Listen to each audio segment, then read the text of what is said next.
Streets? Our streets! Whose streets? Our streets! Whose streets? Our streets! Whose streets? Our streets! Whose streets? Our streets! Whose streets? Our streets!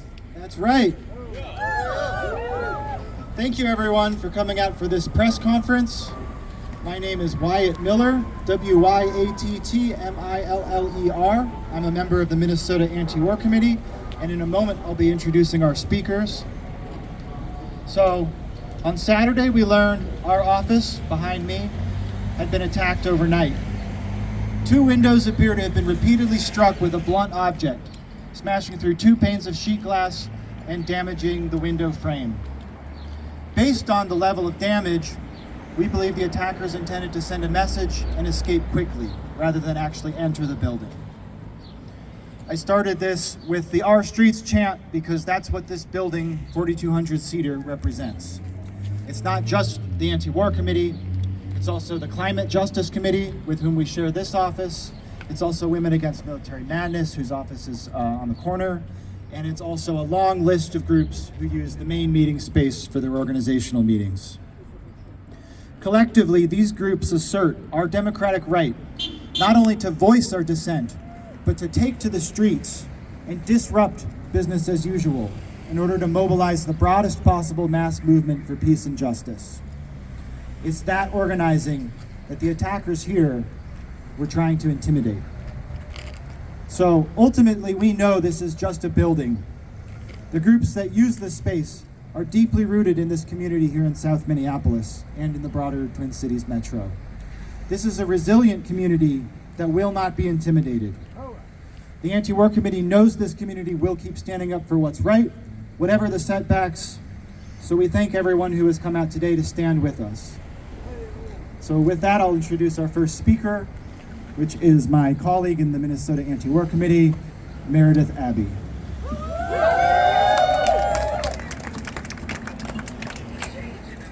Hi, my name is Meredith, M-E-R-E-D-I-T-H, Abbey, A-B-Y, and I'm a spokesperson for the Minnesota Anti-War Committee. This is the home of the Minnesota Anti-War Committee, and we've been housed here since 2012. We meet here weekly to organize protests and events to challenge U.S. imperialism. And we share our office with the Climate Justice Committee. And we share this building, 4,200-seater, as an activist community space with a lot of different peace and justice organizations. We started the Anti-War Committee in 1998 under the Clinton administration to raise awareness of the harms of U.S. sanctions, which were killing the Iraqi people, particularly children and the elderly.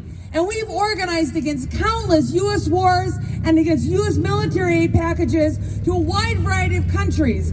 But the longest standing campaign we have organized against is against U.S. military aid to Israel and in solidarity with the Palestinian people. This is, a matter of fact, not the first time that someone has tried to intimidate us for our solidarity with the Palestinian people. In 2010, during the Obama administration, our office, not this one, a different location, was raided by the FBI, and multiple committee members, including myself, were subpoenaed to testify at a grand jury in Chicago about our Palestine solidarity work. Nationally, 23 activists were subpoenaed, and we all refused to participate in that witch hunt, and none of us were convicted or ever saw a day in jail. And the fact is that we did that because we knew that our activism was important.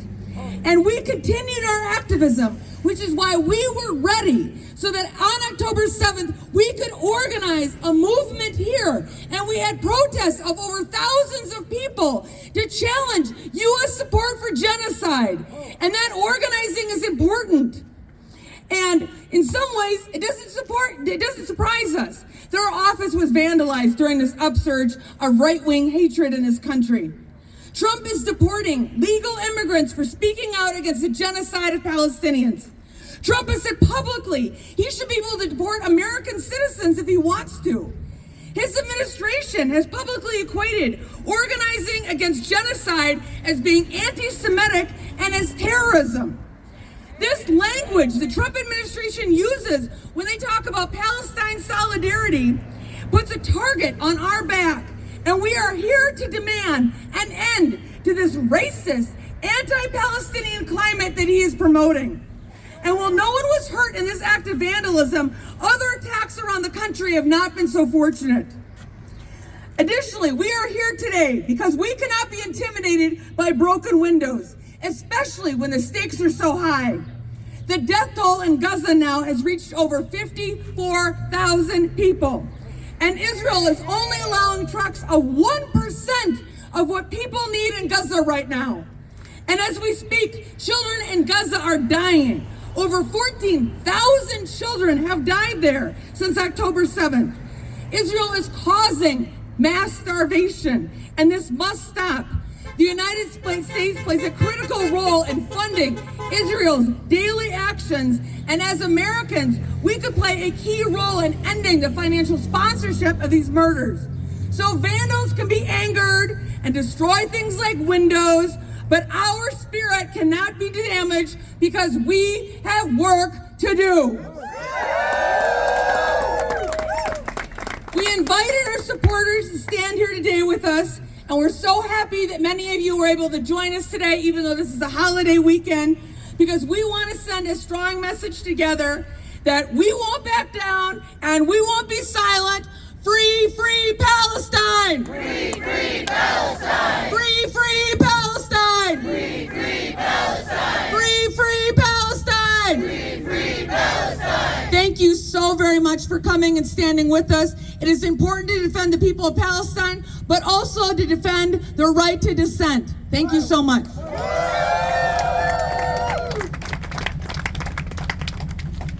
Thank you, Meredith. Our next speaker will be a representative of the Climate Justice Committee who shares this office behind me with the Anti-War Committee. So please give it up for Kay with the Climate Justice Committee. Thanks, Wyatt. As you said, my name is Kay, K-A-Y, Lerol, L-E-R-O-H-L. I've been an organizer with the Climate Justice Committee for about 2.5 years now. I joined in the time of the Roof Depot struggle, getting the East Phillips and Little Earth communities, as well as neighbors from across the Twin Cities and state, out into the streets to fight and win against the city, and then to fight and win to get the MPCA to hold major air polluters in the area accountable.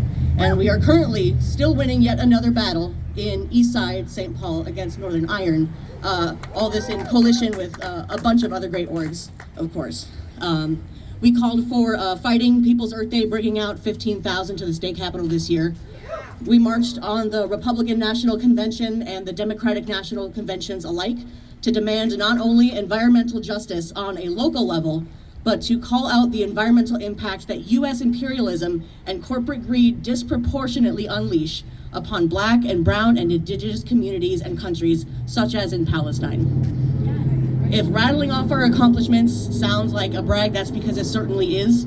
Because if we and our office roommates at the Anti-War Committee weren't excellent, weren't moving people to come together in the streets to move mountains, this would not have happened. This desperate political attack is the result of all of us winning.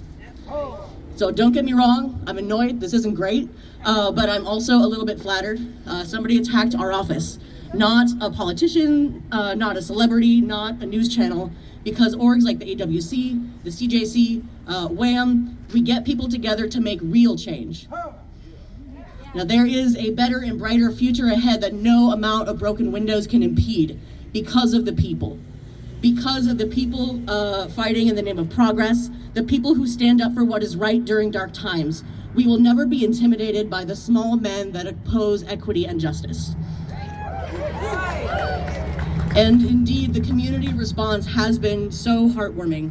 There must have been a dozen offers to come and help clean up, bring plywood, or otherwise offer other practical help to help deal with the situation, which I think perfectly illustrates where the real power and heart of the Twin Cities really lives. It's not in hateful lone acts like this, but in collective action that we take in solidarity with one another. Thank you.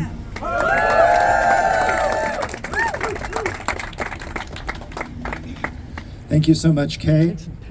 Our next speaker, we're really fortunate to have out, and we're really thankful.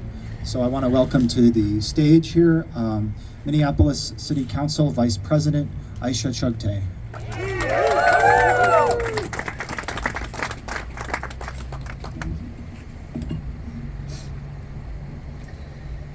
Good afternoon, everyone. Thank you for being here today. My name is Aisha Chuktai, and today I'm really proud to be here standing with movement leaders and activists in our city in solidarity with the Anti-War Committee. I first heard of and got to organize with the Anti-War Committee in 2016 as a young activist at the University of Minnesota Twin Cities campus. I've had the privilege to get to know many of the leaders and individuals who make up this mass movement organization during my time organizing with the Minnesota Immigrants' Rights Activists Committee. And these are people that I'm proud to call friends, proud to call my neighbors, and proud to call allies in the movement. I've spent countless times on the streets with the Anti-War Committee over the years, and have done so as they've stood in solidarity in the fight for environmental justice, for immigrants' rights, for queer and trans liberation. They've turned out against crimes committed by police, stood out with us on picket lines, and have remained steadfast anti-war activists for decades, even when it was unpopular and even when it came at a cost. And so it's really important that we stand in solidarity with them, as they have always practiced that solidarity with all of our movements. For over a year now, they have marched, sat in, and lended their voice to call for a ceasefire and for a free Palestine. They are an integral part of our Minneapolis community and crucial to our movements, not just as anti-war activists and organizers, but as part of the larger fight for oppressed people everywhere. It is a disgrace that the Anti-War Committee office was attacked. It shows the heightened threat that is leveraged against those who are vocal political descendants in this moment, at a time when the federal administration, the Trump administration, has made clear that they are committed to removing any dissenting voice. It is more important than ever to unequivocally condemn these types of attacks and fear tactics. We cannot accept them in our community and in our movement. An attack on one of us is an attack on all of us. And now is the time for all of us to step up and get more involved, because we are only as strong as we can be united. And so I hope you will join me in continuing to stand in solidarity with the Anti-War Committee, and thank you all for coming out today.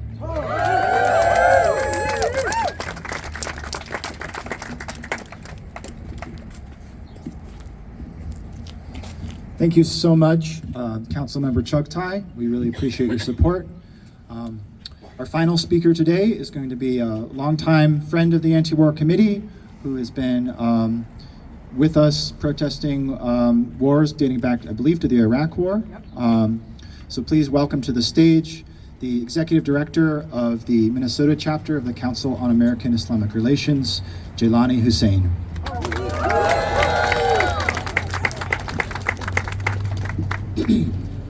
First of all, I greet you all with the greeting of peace. Assalamu alaikum wa rahmatullahi wa barakatuh. May peace and blessings be upon you all today.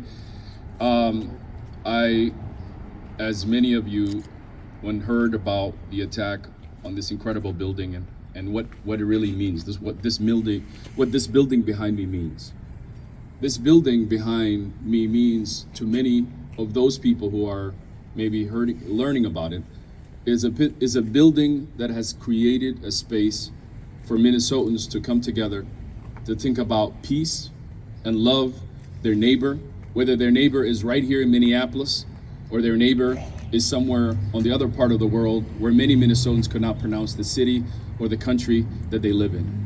This place and this building represents the best of Minnesota.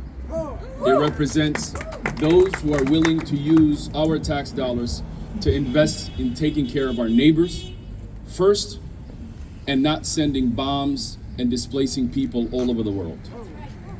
I am a child who came to Minnesota not because of choice, but because of foreign policy of the United States to meddle with Somalia, and that resulted in me coming to Minnesota.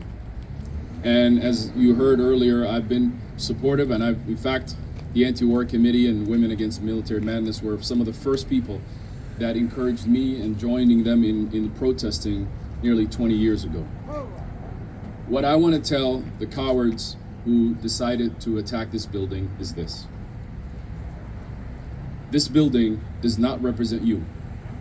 It represents a future where this nation and the people of the great state of Minnesota will share the best of America, not the worst of America.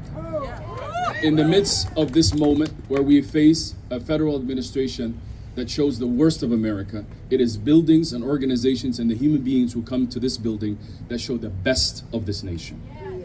And you will not diminish the best of this nation. In fact, what you have done is given us a little bit of an energy shot, because this attack means we are more resolved. This attack means more of our neighbors are going to wake up. This attack means we are even going to do more than we were doing before. And unfortunately for many Minnesotans, we have seen these attacks happen to our mosques. In CARE, we have been documenting 23 attacks last year at our mosques here in Minnesota. And we have led the nation in the last 5 years of attacks against mosques. In fact, last year, 23 in Minnesota. The nearest states that had attacks against mosques were California with 5. But I'll tell you this, every single attack, our community becomes even more resolved, more focused, and more energized. You will not defeat our spirit. You will not face us or force us to turn back. We're only going to be marching even harder and moving forward. But I want to tell to the many people across this country who continue to ignore what is happening in Gaza. The most deadliest attack in Gaza is happening every single day by the denial of food to children who are starving. And it's happening because of the United States of America. No other country is to be blamed other than Israel and the United States of America. And that means us, Americans, Minnesotans, we need to stand up and recognize that we are going to be blamed for history and time to come unless we speak up loud. And it's this building and the organizing that's happening by the Anti-War Committee that is giving us hope that there is a voice of opposition, and the Free Palestine Coalition, by the way, who are standing every single weekend challenging the status quo and calling neighbors out. Too many people who say they care about humanity are silent right now. Too many unions and great leaders and great organizations across the state of Minnesota have yet to declare that this war is genocide and it needs to stop, and we need to stop funding genocide through our private dollars or our public dollars. And so I want to just be very firm to say this. We are not turning back. We are not turning back. You can break as many windows as you want. We will rebuild them right back. And I want to say specifically to the many people who are silent about this attack, if they're coming for us, they're also coming for you. If you think that this is a moment just for us, it's also a moment for you. And so we encourage the leaders across the state to condemn this attack, to say exactly what it is, the cowardly vandals attack, and to the many countless people who say and believe in their hearts that they deeply care about the ending of this genocide. It is time for you to stand up and march with us, protest with us, stand with us, and most importantly in this moment to support these organizations financially. We should be seeing people across the state of Minnesota. If you hear the news, support the work, because supporting the work means we will be able to do it even more. We need people to support the Anti-War Committee, the Climate Justice, the Women Against Military Madness. Because I'm going to tell you something. We are on the eve of 5-year anniversary of the murder of George Floyd, which is not far away. And I want you to know, after that murder, it was this building that was on fire because of the people who came here, who organized every single day to stand up for justice for George Floyd. So we need every Minnesotan to say, if you care about peace, there is a Center for Peace. It's called 4,200 seater right behind us. And it was attacked. Peace was attacked. What will you do?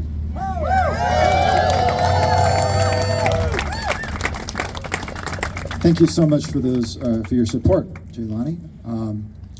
That is the extent of our program for today. We wanted to extend to the media the opportunity to ask questions. I think me and Meredith, we're going to field questions if there were any from the media. Folks and our supporters in the community, if you have questions for us, we can take those later when the cameras aren't rolling. But yeah, go ahead. Do you have any leads or anything? Did you get any warnings? Or did people leave a message? No? Same responsibility? Zionists. They did not leave any message. We do receive a substantial number of threats on our social media and other open contact platforms, and that has greatly increased. basically since January, since President Trump took office. So that is, the main source of threats that we've received have been from pro-Israel and the right-wing Make America Great crowd. And we are going to be increasing our security at this building going forward. Police reports filed at this meeting? No, it's okay. Because of the work that we do with the Black Lives Matter movement, we've decided not to file a police report or to work with the police at this time. Is there a price on the damage with the frames and the windows? We don't have that information yet. We'd have to confer with our building landlord, but we don't have a total yet because we still don't know how much it's going to cost to replace the windows yet. But we have already spent thousands of dollars have already been spent just in the work of getting the glass cleaned up and then getting the plywood put in, and having to get someone Memorial Day weekend to come out to be able to do that. Any security cameras or anything? Have you checked with your neighbors? Those investigations have begun, but I don't have anything that I can report about that at this time. And it occurred from overnight on Saturday and Friday and the Saturday? Or? We learned about it on Saturday afternoon. That's what I can say.